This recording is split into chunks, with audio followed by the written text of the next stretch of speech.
Estava tudo acabado. O sonho de uma pátria livre morto por forças da coroa. Mas enquanto guerrilhas eram lideradas por Manuel Rodrigues no próprio Chile, do outro lado das montanhas, o general O'Higgins e mais 4.000 homens determinados até o fim surgiam em meios desfiladeiros e grandes picos gelados da Cordilheira dos Andes em busca da independência do Chile. Surpreendendo seus inimigos espanhóis, tomando rapidamente pontos importantes e mesmo diante de uma terrível derrota, o guerrilheiro Manuel Rodrigues assegura o povo: "Aún tenemos patria, cidadãos!"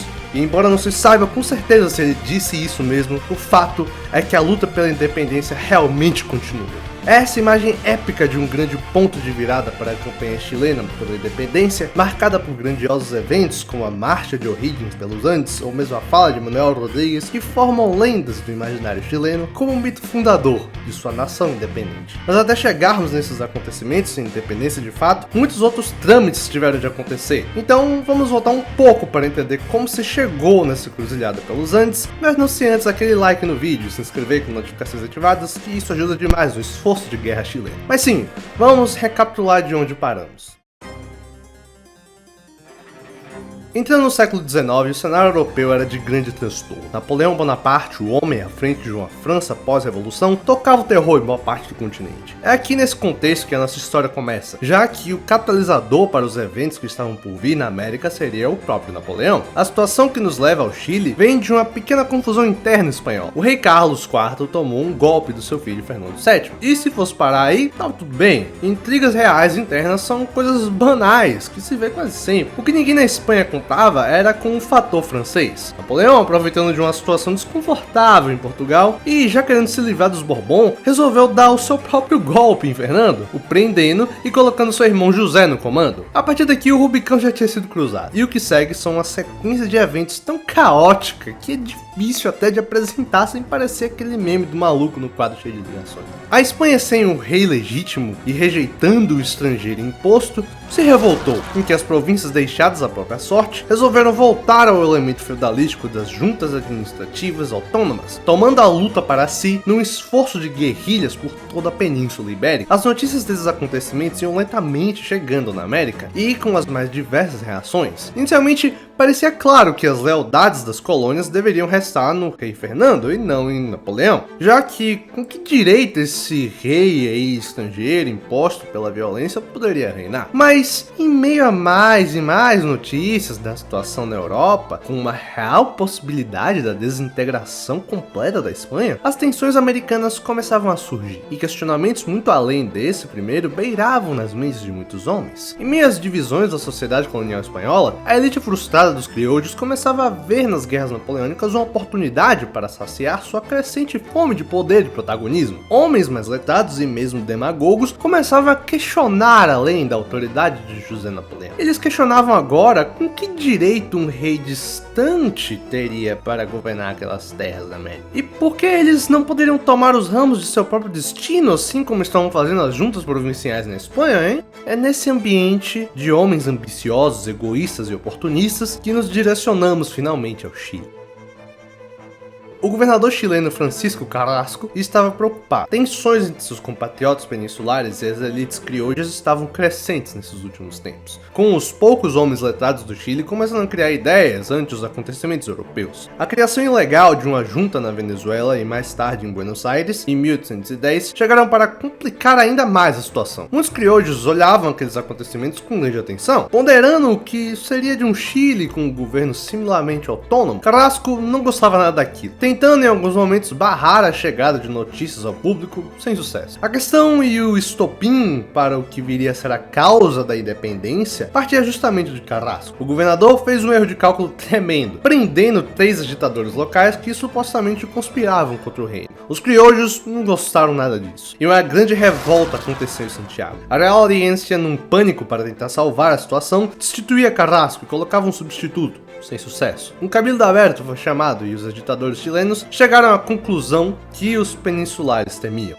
Devemos criar uma junta administrativa própria e tomar as rédeas de nosso reino. Os criollos tinham bons motivos para optarem pela junta. Além de terem sido influenciados pelos eventos, principalmente de Buenos Aires, e a presença de separatistas de fato, os criollos bem letrados nas ideias leninistas da época imaginavam que um governo local, além de lhes dar maior protagonismo e poder, iria facilitar na implementação de reformas econômicas e administrativas. Amantes do velho regime ainda quiseram deter a formação dessa junta criolla, com um episódio envolvendo um capitão Tomás Figueroa, mas que foi rapidamente resolvido, com a instauração definitiva da junta e com a dissolução da Real Audiência e a convocação de um Congresso Nacional. Os envolvidos decidiram por não abandonar por completo sua lealdade ao rei, porém acabaram receosos quanto ao que fazer a seguir, para o receio de facções radicais a favor de uma separação completa. É nesse momento que o oportunismo e egoísmo aparecem com toda a força. José Miguel Carrera, militar radical, decidiu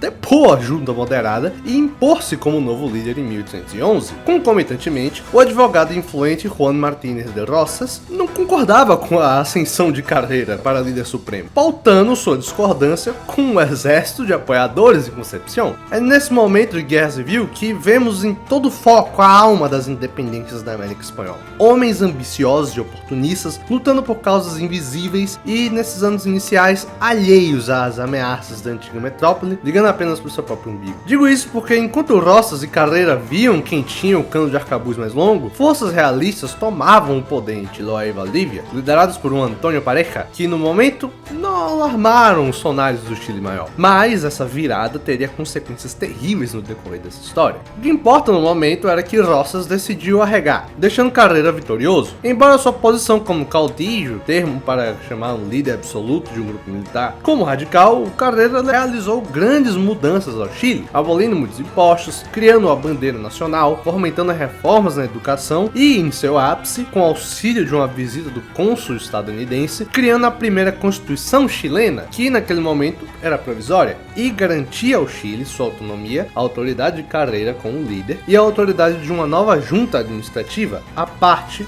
de Carrera. A Constituição, curiosamente, também garantia a lealdade simbólica a Fernando VII, mostrando que até aquele momento a luta ainda estava nos moldes de autonomia dentro do Império Espanhol e não exatamente uma luta nacional propriamente, né? Acontece que mesmo ainda supostamente leal à coroa, essas mudanças todas não caíam bem aos olhos do vice-rei do Peru.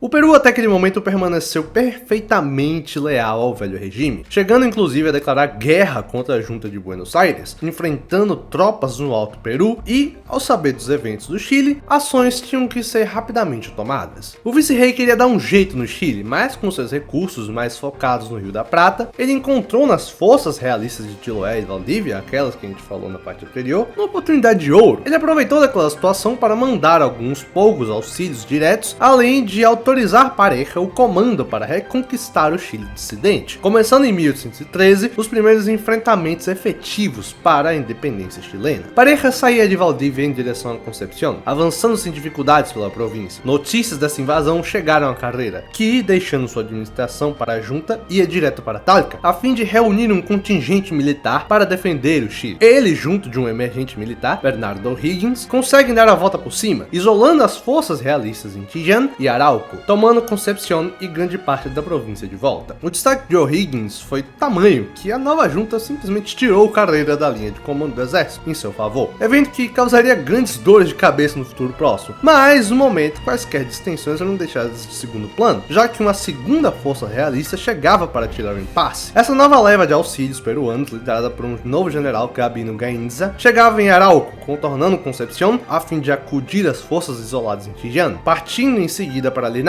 com intenções de capturar Talca para isolar as forças de O'Higgins e finalmente ter caminho livre para Santiago. O exército de O'Higgins, após uma vitória em Membrillar, consegue desviar astutamente das forças realistas, atravessando o Maule e indo de encontro a Gainza nas cercanias de Talca, chegando a um novo impasse em 1814. É nesse momento que algo bem aleatório acontece. Um almirante inglês, James Hillier, que estava lá de bobeira, no Pacífico, resolveu intervir como mediador entre o vice-rei e a junta chilena. Ele chegou até aí onde os exércitos exércitos de Gaines e O'Higgins estavam, um lugar chamado Lircay, para formar então um tratado momentâneo de paz entre as partes. Nele, o Chile reconheceria a autoridade real, tudo bem, ok, e destruiria sua bandeira, até certo, em troca de sua autonomia. Justo. Ok, mas isso acontece que nesse meio tempo do tratado que dava ao Chile um momento de respiro, esse momento foi muito rápido, já que lembram que o Carreira levou pro pessoal essa troca de comando com o O'Higgins? Então, por mais que a situação não pedisse, olha a merda que é a situação que você está, o egoísmo e oportunismo mais uma vez amaldiçoavam o processo de independência, de forma que Carreira dava um outro golpe de estado, ameaçando O'Higgins, quem travou algumas escaramuças antes de reconciliar em meio à situação delicada, mas já era tarde. A breve distração interna dessa mini guerra civil deu tempo suficiente para que as forças realistas, ainda presentes no sul, pudessem recomeçar a guerra. Isso porque o Tratado de Lircay foi rejeitado pelo vice-rei, que agora nada mais queria que o retorno completo do status quo ao Chile. Com as forças patriotas distraídas e um esforço relâmpago dos realistas, Talca foi rapidamente tomada, forçando os patriotas a fazerem uma defesa às pressas em Rancagua, porém em vão, perdendo a batalha e deixando aberto o caminho para Santiago. O resto do exército fugiu para as montanhas, em direção a Mendonça, na província de Cuyo, enquanto Santiago era tomada pelas forças realistas.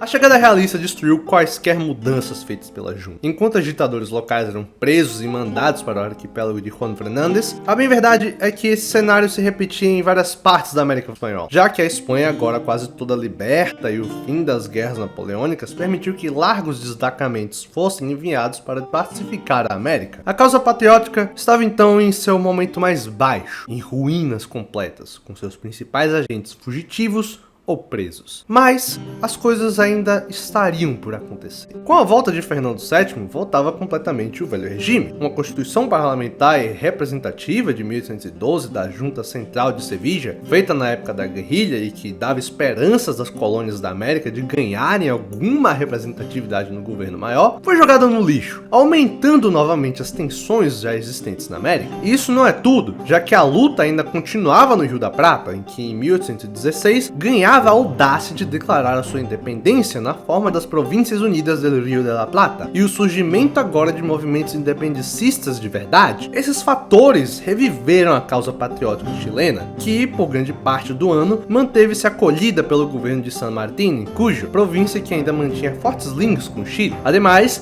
guerrilhas esporádicas, porém efetivas, eram sustentadas no Chile de 1815 a 1817, com seu principal agente sendo o Manuel Rodrigues. Enquanto os realistas se distraíam com as guerrilhas e outras questões, que O'Higgins e San Martín elaboraram um plano para a reconquista chilena. Auxiliados pelo governo rioplatense, que via no Chile uma ponta de lança contra o Peru, em janeiro de 1817, uma força de cerca de 4.000 homens saía em direção à cordilheira. O Ejército de los Andes, como ficaria conhecido, avançaria na forma de 4 colunas de ataque, focadas em objetivos específicos. A primeira delas iria ao norte, em direção a La Serena. Outras 2 iriam pelo meio, focando em Santiago e arredores, enquanto a última iria para o sul, focando no Valle Central, em direção a Talca. É desse plano que voltamos à cena do início do vídeo, com um sucesso estrondoso nos assaltos iniciais. Santiago é tomada e, em 12 de fevereiro de 1818, é proclamada a independência do Chile, tendo O'Higgins como seu líder, dando margem para a luta pela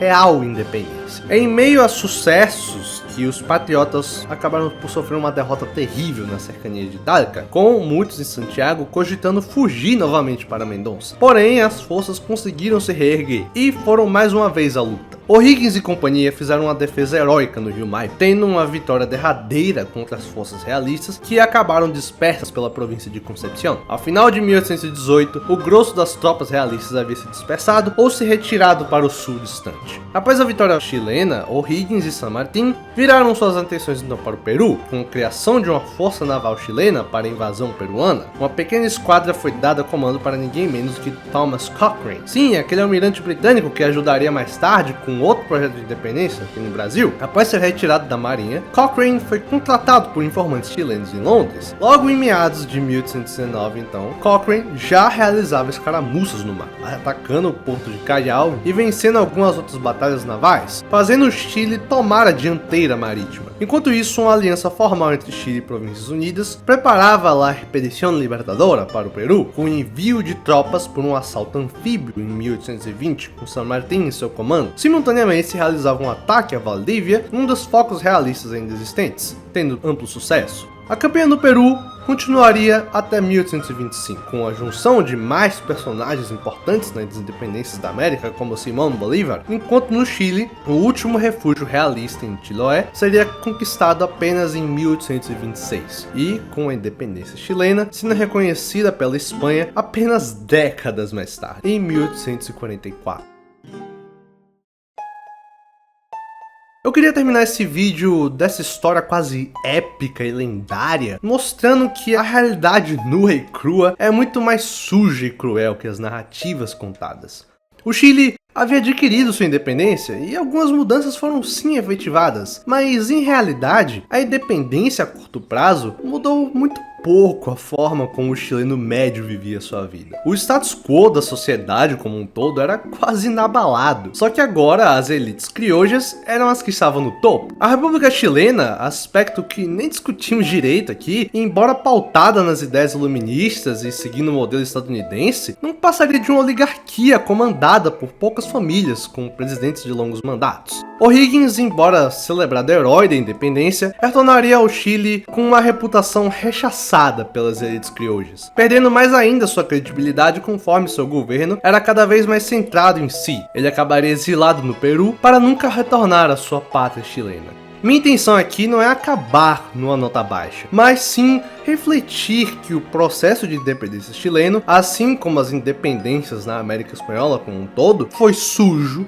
caótico e confuso, sustentado por motivações egoístas e oportunistas, mas que ao mesmo tempo pode trazer novas oportunidades às futuras gerações de um novo país em formação. É isso, eu vou ficando por aqui. Tchau, tchau!